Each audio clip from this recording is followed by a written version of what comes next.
अस्सलाम वालेकुम everyone, welcome back to my channel. तो जैसे मैंने बताया आपको लास्ट व्लॉग में कि आज हमारा भोपाल में लास्ट डे था। मायके को गुड बाय कहना कितना मुश्किल होता है ये एक बेटी ही समझ सकती है। तो बस मेरे भाई मुझे ड्रॉप करने आए। ये मेरे भाई हैं अली असगर और ये है मोहसिन। फवाज बहुत अपसेट है, उनको भोपाल से वापस नहीं जाना है। उन्हें भोपाल में बहुत मज़ा आती है। बहुत रात हो चुकी थी तो यमुना सो गई थी।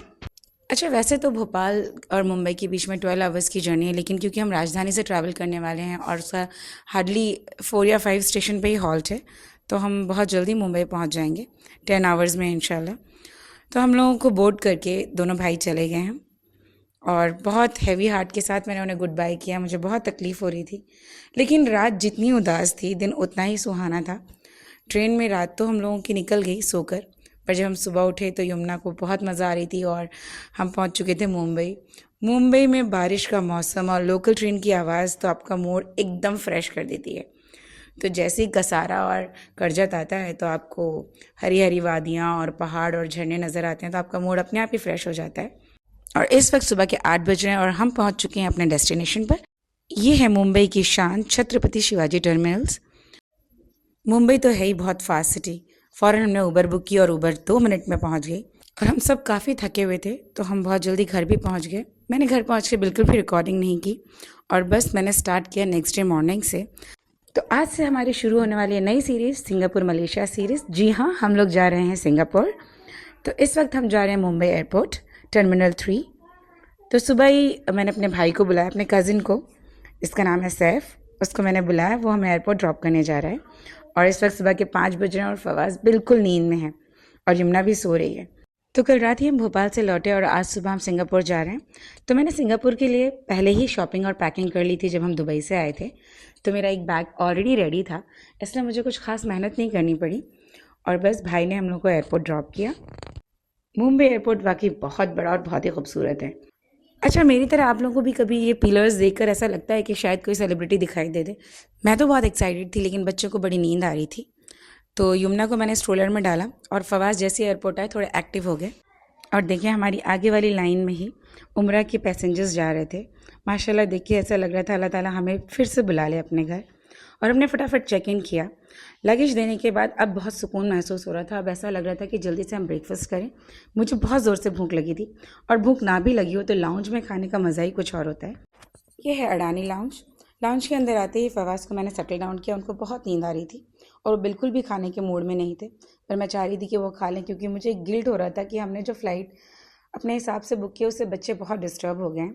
हमें फ़्लाइट में भी मील नहीं है, तो मैं चाह रही थी कि फवाज कुछ हल्का फुल्का खा लें।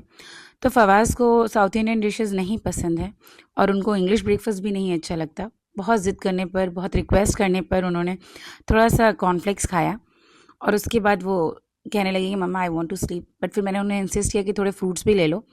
हल्का फुल्का खाने के बाद हम एटलीस्ट थोड़ा फ़्लाइट में अगर स्नैकिंग भी कर लेंगे तो चल जाएगा। तो मैंने अपने बैग में थोड़े बहुत स्नैक्स रखे हैं। अगर आप बच्चों के साथ ट्रैवल कर रहे हैं, स्पेशली आप बाहर किसी दूसरी कंट्री में जा रहे हैं, तो आपको ज़रूर वो सारे फेमिलियर स्नैक्स रखने चाहिए जो आपके बच्चे खाते हों।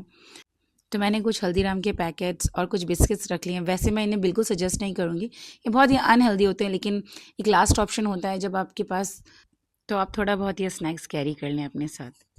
बोर्डिंग में भी काफ़ी वक्त था तो हम लाउंज में ही रुक गए थोड़ी देर के लिए। और फवाज को काफ़ी नींद आ रही थी तो हमने बोला ठीक है, आप थोड़ा आराम कर लें। 30 मिनट्स के बाद हमारी बोर्डिंग स्टार्ट हो गई और हम आ गए अपनी फ़्लाइट में। और फ्लाइट में आते ही यमुना को मैंने सेटल डाउन किया और सुलाने की कोशिश की। टेक ऑफ और लैंडिंग के वक्त खास करके मैं कोशिश करती हूँ कि बच्चे सो जाएं ताकि वैक्यूम ना हो।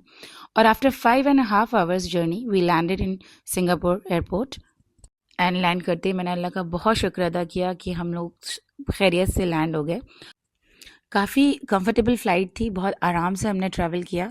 और 5.5 आवर्स की जर्नी में बच्चों ने बहुत लंबी नैप ली, बिल्कुल भी परेशान नहीं किया। और सिंगापुर एयरपोर्ट वाकई बहुत खूबसूरत बना हुआ है। और एयरपोर्ट की बहुत ख़ास बात यह है कि वो इंडोर ग्रीनरी इतनी मेंटेन की है उन्होंने कि बहुत अट्रैक्टिव लगता है। और बीच में ही उन्होंने एक एक्वेरियम बनाया है और देखने में बहुत खूबसूरत लग रहा था, तो हम थोड़ा वहाँ रुक गए और बच्चों ने बहुत इन्जॉय किया। बहुत खूबसूरत खूबसूरत फ़िश थी, गोल्ड फ़िश थी अंदर, और बहुत तरीके की बहुत वैरायटी मेंटेन की हुई थी। तो यमुना और फवाज वहीं रुक कर देखने लगे। मैंने भी थोड़ा बहुत रिकॉर्ड किया।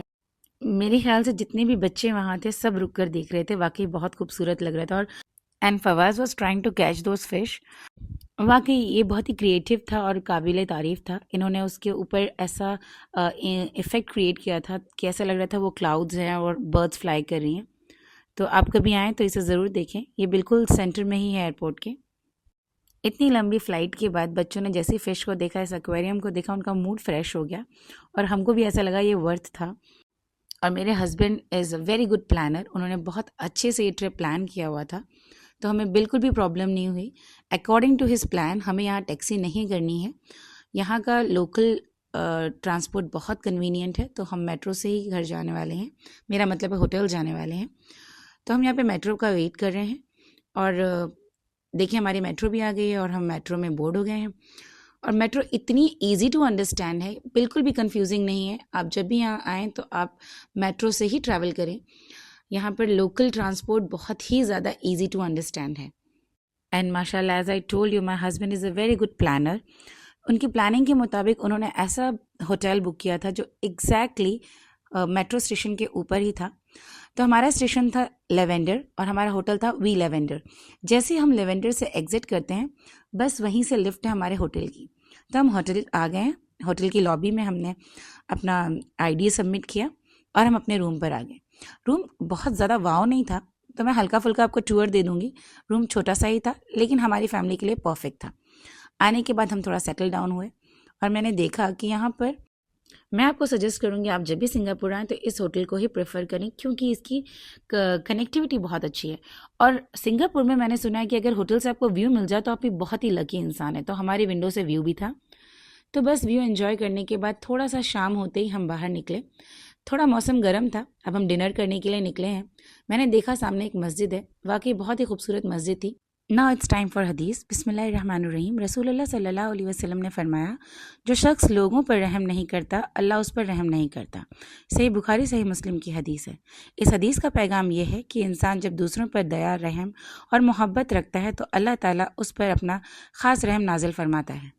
मिलते हैं नए व्लॉग में। उम्मीद करती हूँ आपको मेरा व्लॉग पसंद आया होगा। मुझे मेरी पूरी फैमिली को अपनी दुआओं में याद रखें। तब तक के लिए अल्लाह हाफिज़।